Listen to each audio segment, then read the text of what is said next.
So we added our own custom widget. Now before we continue, there are two things I want to do with that. For one, we got these blue squiggly lines. And the question is, where's that coming from? Well, if we hover over it, we see that constructors for public widgets should have a named key parameter. So what's that about? In the end, your own widget classes, so classes that extend stateless widget or some other class, which you'll see later, should have a constructor function added to them. I mentioned that typically you don't need to add one, you get one automatically, but if you want to add some extra settings or some extra configuration at the point of time this widget is created, you have to add your own constructor function. And adding a constructor function is quite straightforward. You simply repeat the name of your class, so in my case gradient container, and add opening and closing parentheses thereafter. Now you could add opening and closing curly braces, so you add this like a method, just without a return value, but other than that you add it like a method. And then here you could do some initialization work. This, by the way, is a comment which can be added with 2 forward slashes and which allows you to add some comment text which will not be interpreted as code, but which will be ignored, but which can help other developers understand your code. So this is how you could add a constructor and do some initialization work, though often you won't even need to add these curly braces.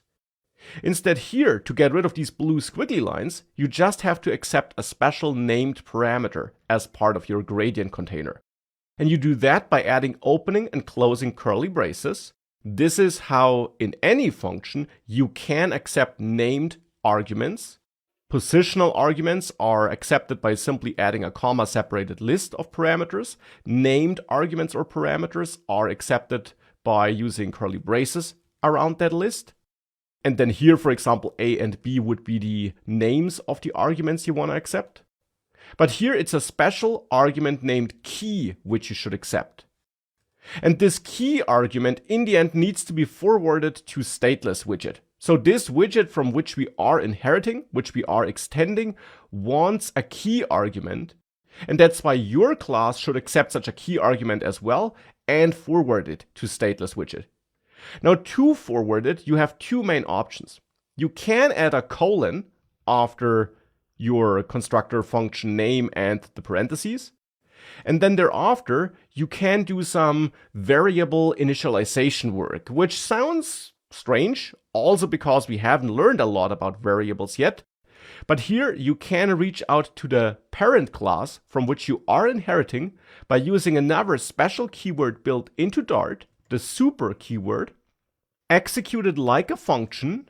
Effectively, this is calling the constructor function of the parent class then. And here you must set the named key argument to your key here, which is why I'm repeating key. This key here is referring to my named argument called key.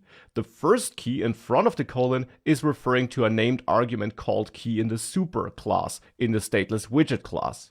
This would be one way of forwarding this key argument, which is what you should do here. But since you need to do this quite often, basically for all your widget classes, and this is a bit verbose if you write it like this, Dart also gives you a shortcut. You can simply write super.key here, and this will accept a named argument called key and automatically forward it to the super class, so to stateless widget, under that same name, so also under the name key.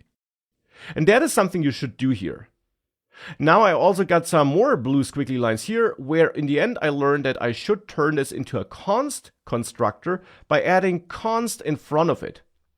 And this is a place where we haven't used const before. We only used it in front of values.